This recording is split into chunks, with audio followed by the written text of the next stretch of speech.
fantasy short stories. This story contains adult themes and language. Screw Kafka by Gustavo Bondoni. God damn it, not this again. I knocked on the door of number 23. I knocked again, and a third time before the door opened. An old woman sporting a prominent nasal wart stared up at me. "Ah, Greg, isn't it? I see you're turning into a large insect of some sort." "Did you do this to me?" is what I tried to say, but I imagine it sounded more like as it was bloody difficult to say anything with only half the human anatomy remaining. Mrs. Wolfie had the nerve to look affronted and innocent. "Why would you ask me about that?" I no longer had fingers to count on, but I still responded, "Well, there was the time I became a frog, multiple cases of boils, the locusts, and 16 treatments for evil eye." "I had nothing to do with the locusts, but I guess I see how you could suspect me. But I will have to disappoint you this time. I wasn't to blame." "Then who?" That is a conundrum. The last time you were a cockroach, I seem to recall that the pale warlock in the corner was to blame. But he's been eaten by a demon since then, so we'll have to look elsewhere. Would you like some tea? I attempted to explain that cockroaches almost never drank tea and stormed off. It was difficult to storm off when your legs are designed for stealth and scuttling, but I gave it my best shot. It made me feel better, but achieved nothing else, and I still had the same problem as before at the end of it. So I did the only thing I could think of. I went in search of Gilda. She was always understanding about my problems, even if I suspected that she wasn't always completely faithful in other ways. It was probably a mistake. The single word, "ugh," and a slamming door were all I got from my troubles, and I finally gave up and headed where I didn't want to be. "Man, you look like shit," Bernard said. A waft of pungent smoke drifted out of the room behind him. "You better come in. Are you like some sort of beetle?" "Cockroach," I replied. The loss of my speech centers was progressing slower than I'd feared. Last time, I'd been completely mute an hour after the transformation started, with the entire fire brigade running after me with axes 10 minutes after that. It had not been fun. "Bummer. Beetles used to be worshipped by the ancient Egyptians, you know." "Fascinating," I muttered. "Want a joint?" I wondered if he was trying to kill me, but decided he probably wasn't. He seemed to be off on some planet of his own where fumigation was either unheard of or considered a pleasant diversion. I flopped onto a giant beanbag, being careful not to crack a piece of my carapace. Exoskeletons looked tough, but I knew they were very brittle. "Can you get me some sugar?" He looked at me, clearly disappointed, and shrugged. "Whatever floats your boat, man." He tried to hand me a large pottery jar, but looked at my limbs and laid it down on the floor instead. He looked up at me again, shook his head in wonder, muttered, "Man, that was really good shit," and wandered off into the smoky gloom of the house. "You really need to get that spell reversed," a voice from out of the fog told me. "Do you think?" I tried to say, but she clearly didn't hear me. "I'd hate to be stuck in that shell. It's only a question of time before someone manages to locate a really big can of Raid." "Very funny," I said. "I'm not trying to be funny. Those insect hexes can get you killed pretty easily. Kafkian ones are the worst. I wonder why it is that so many warlocks have that metamorphosis obsession. I guess they think it makes them look dark and dangerous. I think it just makes them look like the losers they really are. I'm Gina, by the way." I looked her over. She looked pale and overtly mammalian, and I knew that she would have looked a lot more appetizing to me if she'd been dead and decomposing for a couple of weeks. Crap. The transformation was reaching the nerve centers. Screw Kafka anyway. You'd never see a witch fooling around with roaches. After all, they're disgusting creatures when they're tiny. So what would you want with a giant one? Frogs? Bats? That's good enough to punish someone with without having to call an exterminator afterwards. I grunted agreement. She was definitely preaching to the choir. I wondered idly how much longer I would get to keep my human thought processes. It wasn't making me particularly nervous, though. I'll help you. That got through all right. Why? Did you say why? Easy, because I feel sorry for you. Bernard certainly isn't going to be of much use. He probably thinks you're just a piece of bad acid or whatever he's on right now. But I can help. How? I'm studying witchcraft. Nearly done with first year.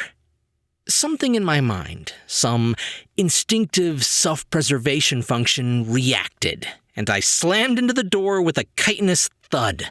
That was just about when I realized that most doors were designed for humans, not cockroaches. How did one go about rotating a knob with an insect leg anyway? Oh, come on. All I need is a small snippet of leg hair. There we go. I felt a vibration which had no human equivalent before I managed to locate a window and push my way out. Glass is not a problem when you have an exoskeleton. Soon, I found myself in familiar surroundings. I was running down the street pursued by a screaming mob, at least one of which was a uniformed fireman wielding a large, serious-looking axe. Only the lack of pitchforks kept it from being a complete cliché. Suddenly, I felt a wrench, an elongation of parts of my body, and a contraction of others. The steady, insectile scurry I'd been using so effectively to open the gap to my pursuers suddenly became disjointed. Something weird, well, weirder at least, began to happen to my eyesight, and I nearly ran into a hydrant, mainly because I wasn't quite certain which of the many hydrants I was suddenly seeing I should avoid. I gained some respite because the crowd suddenly stopped to stare, faltering for a moment. I was delighted to see that the guy with the axe went down when he stopped and the crowd behind was slow to react. I hope they trampled him to death. But after that single hesitation, they came after me with renewed vigor, and I tried to hightail it down the street. It wasn't easy. I seemed to have more legs than before. A window I passed confirmed the feeling. The reflection showed one big-ass, hairy spider. It was better than a cockroach, I guess. Or maybe not. The cockroach could at least outrun humans on foot. This new shape simply couldn't. I tried turning left into an alleyway, but misjudged the angle and hit the wall instead. It was an enormous relief to find myself climbing upwards, for which I thanked the spider's reflexes as opposed to any quick thinking on my part. Sometimes the human parts of the brain were a hindrance in these cases. My pursuers milled about in front of the building I'd chosen for a few minutes before managing to gain entry. The fact that they were inside was cause for worry, but I was only a few moments to go to reach the roof. The roof was a fairly typical example of its kind, with black tar and some kind of silver insulation covering a flat surface with a raised cabin into which a door was set. The drop off the side of the building seemed pretty long, but the spider in me was already plotting a trajectory for a line of silk to the next edifice over. Sadly, that line had to be diverted as one of my pursuers, puffing and red-faced, came through the door. He was soon wrapped in a white cocoon and rolled along the roof as he struggled to free himself, but I was under no illusions. Pretty soon the rest of my pursuers would arrive, and they'd probably be smart enough to use an elevator. I needed to move now. It was a daunting drop. Even though my human thought processes were probably nearly gone, something deep inside, some primitive mammal, screamed from the subconscious layers of my being. I had to stomp on that primal instinct and force myself to launch a strand. I had to shout down parts of me that said that the string would never support my weight, and that spiders only survived that sort of thing because they weighed sufficiently little, and that air resistance would keep them from hitting the ground as hard as I would when I fell. But I managed, through an effort of will and discipline, to launch my thread and jump over the side. The thread held, and I swung majestically over the abyss between the towers. It was a triumph of will over instinct, which makes it even more unfair that, as I traced my graceful arc, my body convulsed and changed shape again, causing me to lose my connection to the strand and fly straight through a window. With what I felt to be almost superhuman patience, I digested that I no longer had an exoskeleton, just when the breaking glass would have made it useful right about then. I risked opening my eyes and crawled through what seemed like a hideously decorated living room to a mirror. I got up slowly and realized that, amazingly, Gina had actually hit the right species. I was human again, and the damage from the window seemed limited to a few minor abrasions. Admittedly, I normally prefer to be much less feminine, and if being shaped like I was, I would have preferred to have been clothed. Those mobs with pitchforks and torches are a persistent lot, and they would have marked precisely which window I'd flown into and would be making their way over. If they found me, looking like this, and dressed in nothing but a few scratches, they wouldn't even bother trying to find the spider. They'd just get their entertainment elsewhere. Time, therefore, was of the essence. For that reason, and also because I didn't want Gina trying to change me again. Human form was good enough to try to track down whoever had done this to me and get them to reverse it. I hurriedly ran to what seemed like a bedroom, jiggling in unaccustomed places.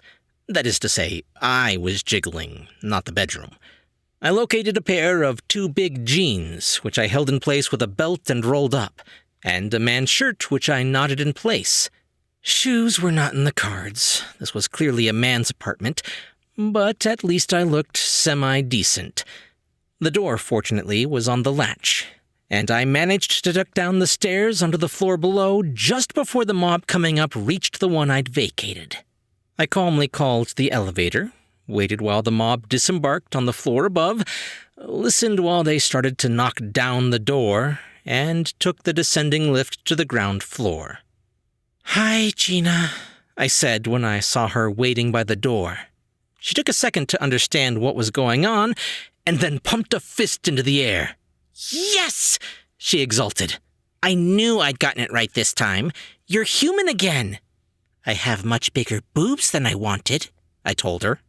"Who cares? Now you can investigate who did this to you originally. We're in the pink." "Yes, I have that too." "Stop it. Now, the first order of business is to make a list of anyone who might have wanted you out of the way." "No, the first order of business is to get me a bra and some shoes. Then we'll talk." "Okay," Gina said, clearly wishing to get moving. "I think I have some shoes that will fit at my place, but my bras aren't going to help with those." In the end, we managed to use a combination of a t-shirt and a loose-fitting shirt from Gina's closet to solve the issue, at least from a visual point of view. Her protestations that no bra would lead to sagging were met by my firm resolve to avoid keeping them any longer than necessary. "Okay then, who hates you this much?" she asked. "Well, I hadn't had the faculties to think about it much so far today. There are a couple of guys at the office, I guess. Then there's my cleaning lady. She's always threatening to do terrible things to me if I don't learn to put my clothes in the hamper, but I don't think she has the talent. And then we also have..." I suddenly stopped and slapped my head. Gina looked at me as if I were mad, which I think is pretty unfair considering she hardly batted an eye when I was a huge cockroach.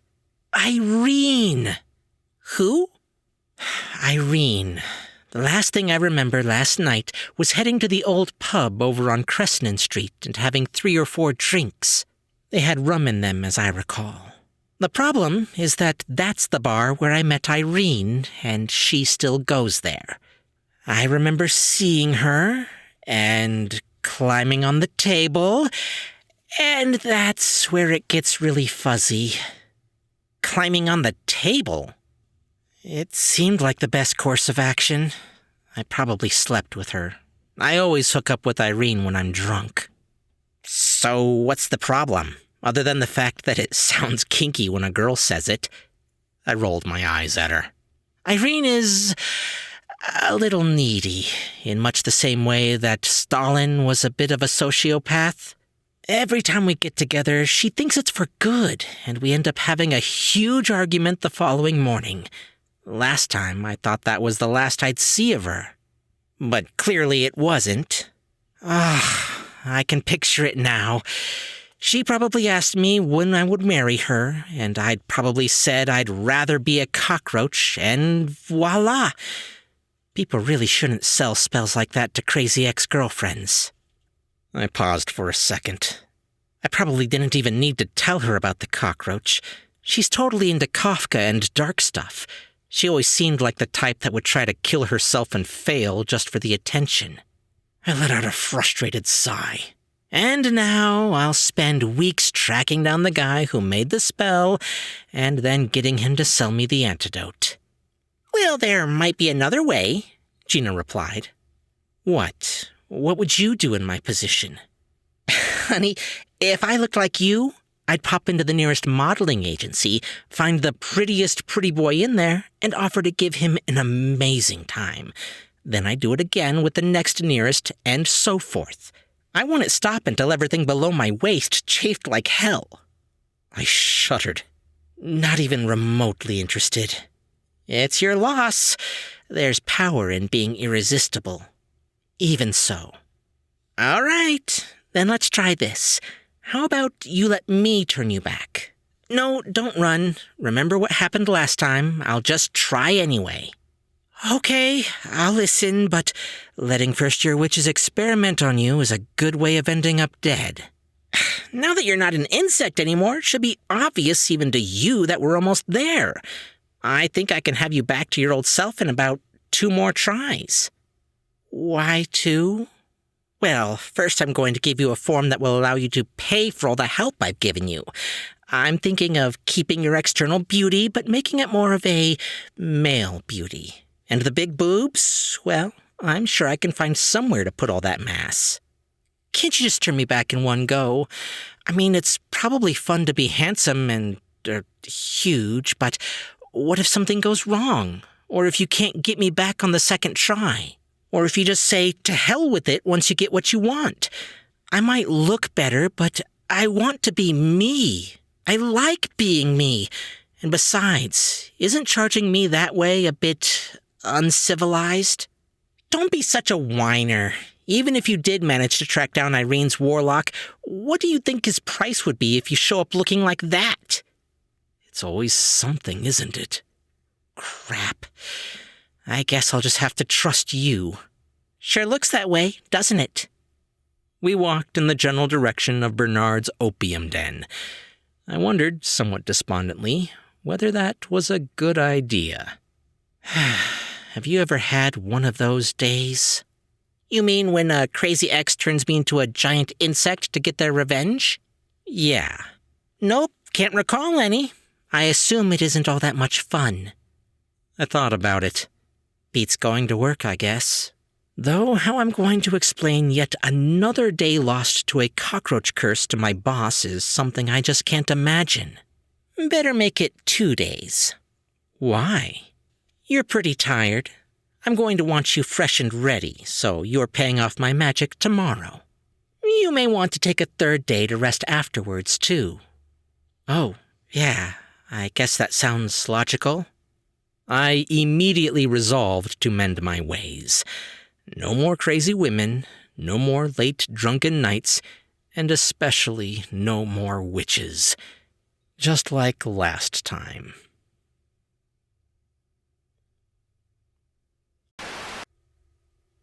Gustavo Bondoni is a novelist and short story writer with over 400 stories published in 15 countries in 7 languages. He is a member of Codex and a full member of SFWA. He has published 6 science fiction novels, including 1 trilogy, 4 monster books, a dark mystery fantasy, and a thriller. His short fiction is collected in Pale Reflection 2020, Off the Beaten Path 2019, 10th Orbit and Other Faraway Places 2010, and Virtuoso and Other Stories 2011. In 2019, Gustavo was awarded 2nd place in the Jim Baen Memorial Contest, and in 2018, he received a Judges Commendation and 2nd place in the James White Award. He was also a 2019 finalist in the Writers of the Future contest. His website is gustavobondoni.com. Hey guys, I hope you enjoyed that story.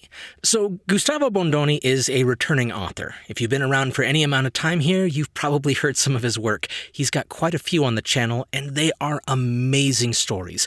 So I will leave a link to where you can find them below. Definitely check them out. Most of them are completely different from this. He's got some fantasy, comedy, sci-fi drama. It's a wide variety, and they are all awesome. So please check those out. As for this story, I really hope you guys liked it. It's definitely more risque than what I normally post on the channel, but the concept was just so cool I wanted to give it a chance and see what you guys thought.